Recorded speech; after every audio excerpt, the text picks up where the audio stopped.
Welcome. In this session, we'll solve some problems to learn the concept of this sampling curve better. All right, so let's start. Now, in the previous class, we learned how to convert a continuous time signal x of t, that is t time signal, that's x of n. And we saw the spectrum of the sampled signal looks like this. So, spectrum of sampled signal is something like this. Here, running from minus infinity to infinity. X of omega minus k omega s, while omega s is the sampling frequency and it's given by 2 pi by Tx. So we saw this in the previous class.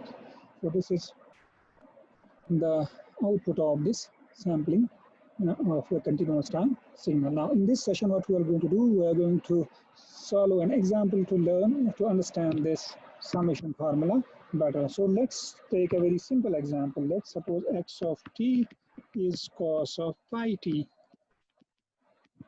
So this is the signal and we want to sample this signal. Now before I proceed with the operation of the sampling and at what rate we are going to sample it, first let me tell you something about this spectrum. Now we know from network theory or control theory, we say sine or cos is a single frequency.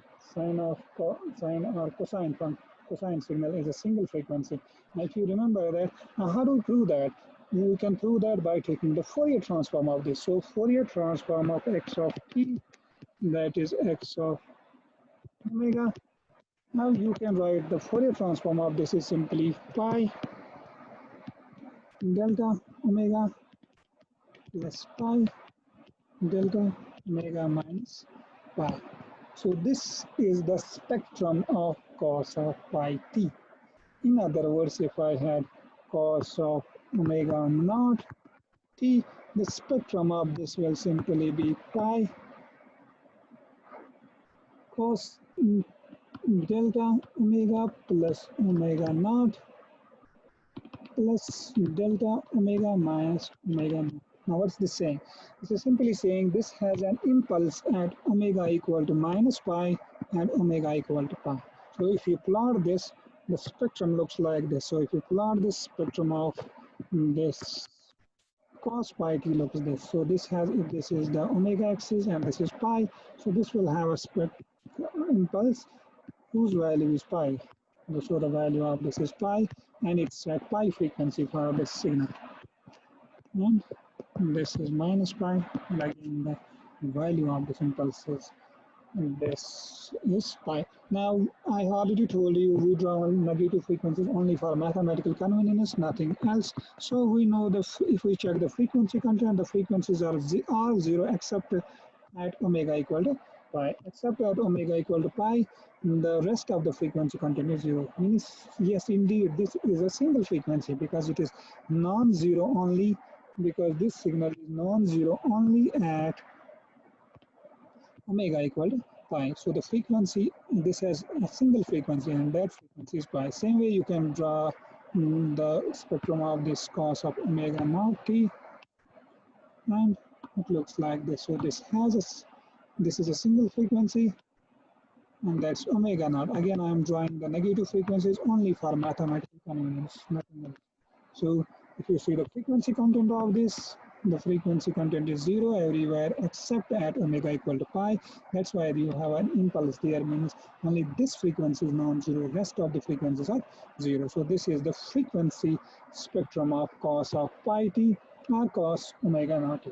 So indeed this proves that sine or cos is a signal of single frequency, and this has very important properties in machines, in electrical domain.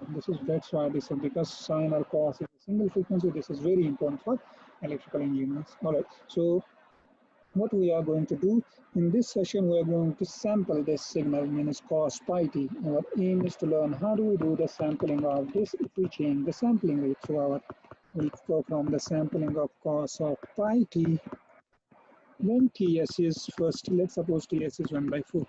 So if I take ts equal to 1 by 4, what will be the spectrum of this the sampler signal here? What will be the spectrum of sampler signal here? Now, first of all, the spectrum of this cos of t, you can write it as x of omega is pi omega plus pi This means the impulse at omega equal to minus pi, then omega minus pi. This means this impulse at omega equal to pi. These are the impulses at omega equal to minus pi and omega equal to pi. So this is the spectrum of x of omega. So this is our given signal. So this is our given signal, and we want to do we want to sample the signal when the sampling rate is this. So what will be omega s for this? Omega s is 2 pi by ts, and if you substitute ts here, it will be 2 pi 1 by 4. 4 will come in the numerator and it will be 8 pi. So omega s is 8 pi. Omega s is 8 pi. Now, is it greater than the next rate? What do we mean by next rate? Means the minimum sampling rate. That should we cite in the last session that it should be at least 2b, while b is the maximum frequency component. That you can check the maximum frequency component is pi here.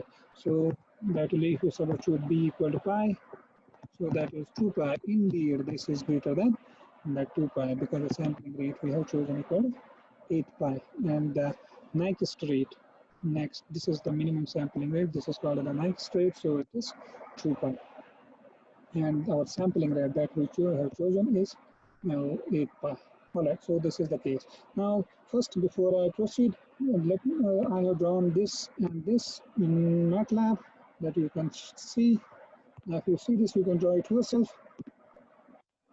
This is the plot of the continuous time signal, and this is the Fourier transform. Indeed, it has two impulses at minus pi and pi. All right, so this is, if you want to plot the signal in MATLAB, you can do that. All right, so this is the spectrum of our given signal. Now we want to sample it, and we are going to sample it by using this sampling duration as 1 by 4. Now, the sampled signal we know can be written as 1 by ts summation k running from minus infinity to infinity x of omega minus k of omega.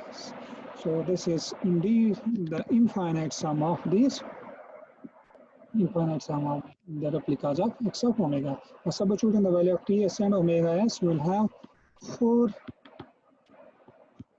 k equal to minus infinity to infinity x of omega minus 8 pi k.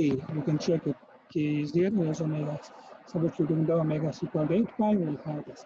So now substituting the value of x of omega. So replacing x of omega in this by x of omega, given x of omega. So we'll have s of omega is equal to 4 summation k running from minus infinity to infinity. X of omega is pi del omega plus pi minus 8 pi. Okay. So replacing omega by omega minus 8 pi k. So we have this here. So replacing omega by omega minus 8 pi k, rest will remain same. This will be omega minus pi minus 8 pi. So this is the spectrum of the sampled signal. So this is the spectrum of the sampled signal. Let's expand it. Let's see what are the different frequency components in the sampled signal. So let me take pi outside. So this will be 4 pi. And let's start substituting the values of k.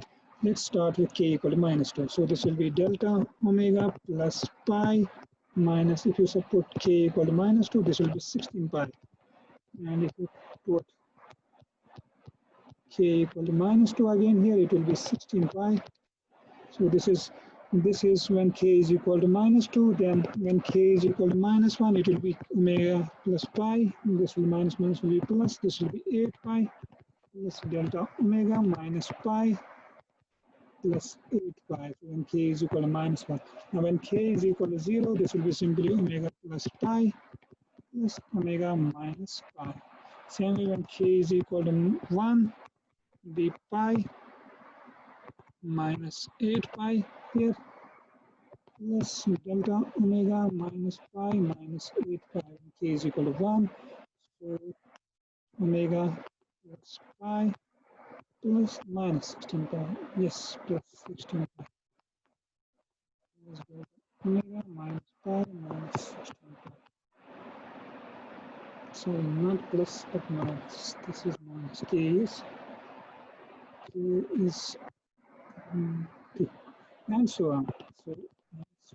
So these are the values. So this is when k is equal to -2, when k is equal to 1. You have two components of the spectrum. So k is equal to -1, k is equal to -1, k is equal to 0, k is equal to 0, k is equal to 1, k is equal to 1, k is equal to 2, k is equal to 2, and so on. So these are the, this is the spectrum of this. And now if we simplify this a little bit, if we simplify this, so on, this will be delta pi plus 16 pi is 17 pi. So this will be 17 pi. So there is an impulse at -17 pi. Same way, omega plus 15 pi plus omega plus 9 pi. So there is another impulse at -9 pi. Omega plus 7 pi from this. So this will be delta omega plus pi here, plus delta omega minus pi, plus delta omega minus 7 pi, plus delta omega minus 9 pi. So plus delta omega minus 15 pi on this, and delta omega minus 7 pi, and so on. The rest of the components. So this is when k is equal to -2, k is equal to -2, k is equal to -1, k is equal to -1, k is equal to 0, k is equal to 0, k is equal to 1, k is equal to 1, 2, k is equal to 2. So this is the spectrum for different values of k. So this is our result. Now if you plot this, these are simply impulses, and the amplitude of each impulse is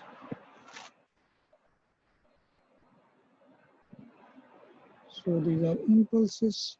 Sorry. So these are the impulses, and this is our s of omega. And if I plot this, so first of all, let me write the values of this omega. So this is 0. Let's suppose this is pi. This is 2 pi. Different value. So let's suppose this is pi, 2 pi, 3 pi, 4 pi, 6 pi, 7 pi, 8 pi, 9 pi, 10 pi, 11, 12, 13, 15, 16. So let me mark few. So this is 0, 1, 2, 3, 4, 5, 6, 7, 8. So let's suppose this is 8 pi, 9, 10, 11, 12, 13, 14, 15, 16. So this is 16 pi, and so on. Same way, let me go to the negative side. This is minus pi, minus 2 pi, minus 3 pi, minus 4, minus 5, minus 6, minus 9, minus 10, minus 11, 12, 13, 14, 15, 16, 17, 18, 20 for the axis. So let me mark the field. So this is 1, 2, 3, 4, 5, 6, 7, 8. So this is minus 8 pi, 9, 10, 11, 12, 13, 14, 15, 16. So this is minus 16 pi. So these are the axes, and this is our omega. Let's draw the spectrum now. So first I have an impulse at minus 17 pi. So the first spectrum is at minus 17 pi. So this is the minus 17 pi, and this is the amplitude. Amplitude is 4 pi. You can check the amplitude is 4 pi. Another impulse is at minus 15 pi. So another impulse is at minus 15 pi. Now next impulse is at minus 9 pi, and you know minus 9 pi is here. Sorry, this is 8 pi.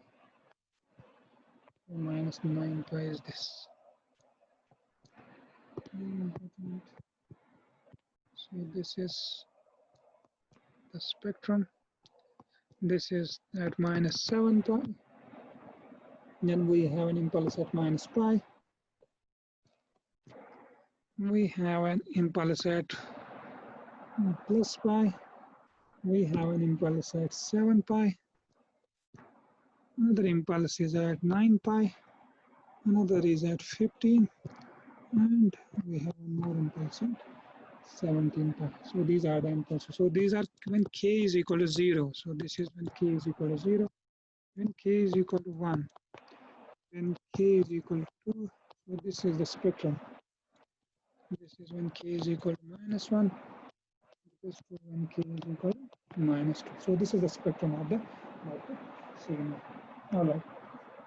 Now you can see we can very easily recover the spectrum by just passing through this filter and this frequency characteristics like this. And remember the amplitude is 4. So the amplitude of so this is the plot when Ts is 1 by 4 pi. All right. Now the next plot that we are going to do, we are going to say now if the Ts is 1, if Ts is 1, how will the spectrum of this look like? So first Ts is 1, what's omega s? Omega s is 2 pi by Ts. Ts is 1, so this will be simply 2 pi. So what will be the spectrum of the signal? S of omega sample signal, this will be again 1 by Ts summation going from minus infinity to infinity, x of omega minus k omega.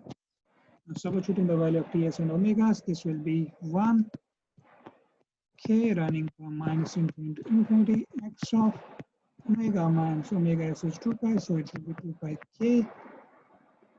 So substituting the value of x of omega from here, from this is the x of omega, you get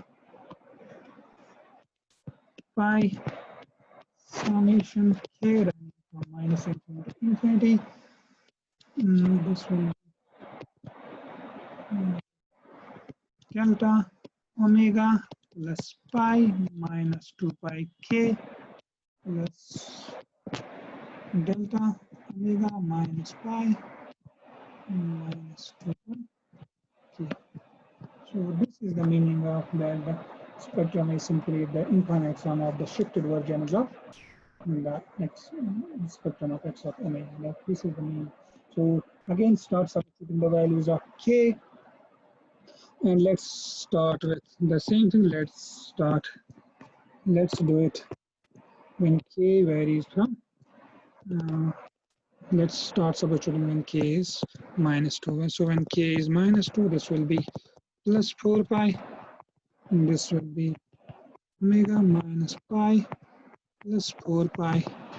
And so this is when k is -2. So when k is -1, this will be 2 pi. When k is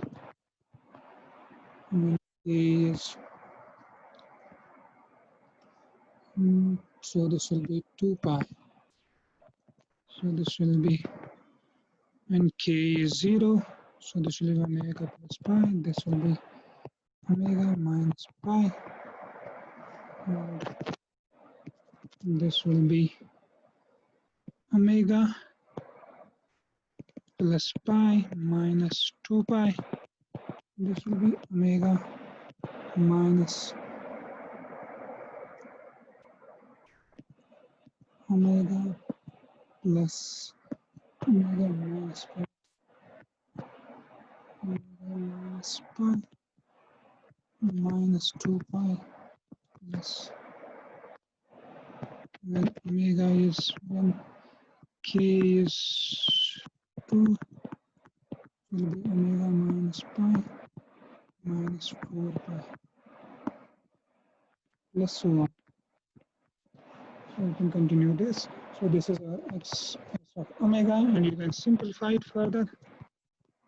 So this is true when k is -2, k is -2, k is 1 here, k is 0 here, k is 1, sorry, -1 here, it's 1 here, k is 2. So this is the spectrum. So you can write it as delta omega pi plus 4 pi is 5 pi. pi minus pi plus 4 pi is 3 pi. So we have impulses at minus 5 pi plus 3 pi. So this is omega plus 3 pi omega plus pi.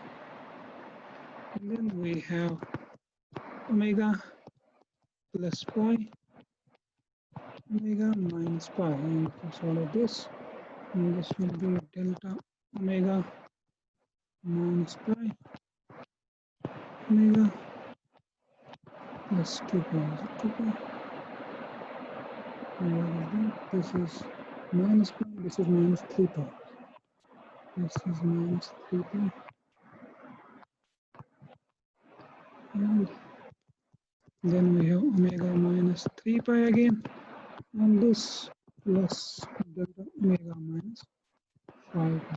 So on. So this is the spectrum of the sampled signal. Now if you plot it, please plot it yourself and see the result. So if you plot this, first mark the frequencies. So this is of omega, and this is omega.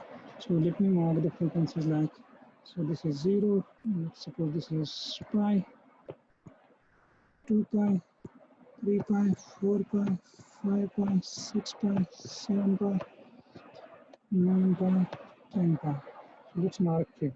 So this is 0, and this is 1, 2, 3, 4, 5, 5 pi, and then some 8, 9, 10. So this is 10 pi, minus pi, minus 2 pi, minus 3 pi, minus 4 pi, minus 5 pi, minus 6 pi, minus 7 pi, minus 8 pi, minus 9 pi. So this is 1, 2, 3, 4, 5, minus 5 pi, minus 10 pi. So if we plot this, first we have an impulse at omega equal to minus 5 pi. So we have an impulse at omega equal to minus pi, and the value of the impulse is pi. Then we have another impulse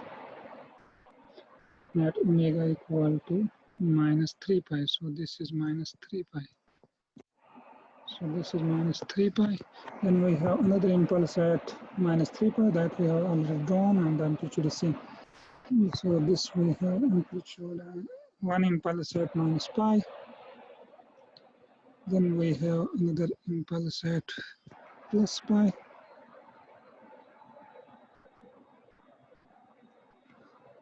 So this is minus pi, plus pi, plus pi. So we have two impulses actually here. Remember, we have two impulses here. Same way we have two impulses here, here, and here. And we have an impulse at 3 pi. And again, we have three impulses. And we have two impulses actually, pi and pi. Now let me note the term. So this is true when k is minus 2.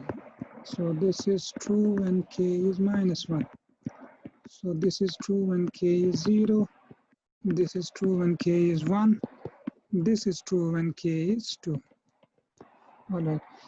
So when k is minus 2, k is minus 2, this is the value, and I have one more impulse here. Same way when k is minus 1, we have an impulse here and here. You can see the impulses are minus 3 pi overlap. Same way when k is 0, we have an impulse here and here. When k is 1, impulses overlap again, and k is 2, impulses overlap here. Here. All right. So this is the spectrum of the output signal. Now next what you will do, you will solve the next problem of when Ts is 3 by 2. So if Ts is 3 by 2. So what you are doing actually from these examples, first we saw the spectrum when Ts is 1 by 4, then Ts is 1, then you will solve this yourself when Ts is 3 by 2. So in this omega s is 3 pi, here omega s is 2 pi, here omega s is 3 by 2. And this will be omega s will be 2 by ts, ts is 3 by 2, so it will be 4 pi by 3. Now, what's the next rate here? What is the next rate? Next rate means minimum sampling rate. So 2b. B is the maximum frequency component. We know the maximum frequency component is pi, so it will be 2 pi. So 2 pi. But what's the sampling frequency pi for this? In this, you will see the higher frequency component will take the position of lower frequency component. See, you can still recover the signal in this case. You can still recover your original signal in this case. Although the frequency spectrum is collide, but they don't change the value. It doesn't change the value. The value remains the same. So you can still recover the signal in this case, but you cannot recover. You will see that you will be able to recover the signal in the third case. All right. So increasing the sampling time means decreasing the sampling rate. In other words, that you will find from this example. All right. Let me end it here. In the next session, we'll solve a few more examples on this microstrate, and I will give you 3 cases to consider.